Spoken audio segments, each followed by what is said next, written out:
All right, so here is some practice on subsetting of data. So what I want you to do is there's this construction data set that comes, I believe, with the Tidyverse.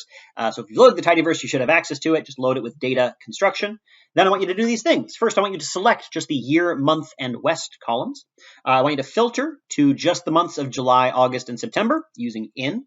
Then, once you've done that, I want you to arrange by west in descending order. And then I want you to slice to pick the top two rows. This should give us the year, month, and west information for the top two highest construction values among west. All right, so pause the video, give that a shot, and then you can come back and I will show you how I would do this.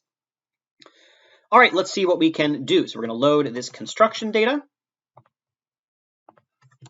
Load this up. Let's take a look at our data as we always like to do. So you can see that we have year, month, 1 unit, 2 units. Looks like rentals, construction amounts.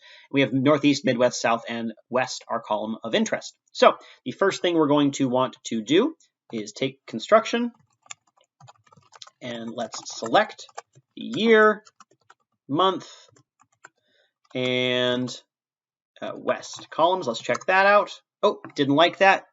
A good opportunity to check an error. Column month does not exist. Looks like I used a capital T there, so let's get rid of that. There we go. So now we have our columns. Next, filter to just the months of July, August, and September. So it looks like we have months. They are written out in full month names, not Jul, Sept, and Aug or whatever, but it's the full month names. We're going to filter. We want the month name to be in a list. I'm going to use C to create a vector of things to check what is, whether it's in or not. And I want, what was it, January, Feb? Oh, no, July, August, September. July, August, September.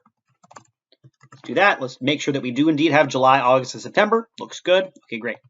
Next, we're going to arrange by west in descending order. So we're going to do arrange minus west. This will put the biggest values up top. Looks like that worked properly. Goes in descending order. And then finally, we're going to slice to the top two rows. Slice 1 to 2. And there we have it. Okay. So that is how we can apply some of those subsetting operations that we talked about.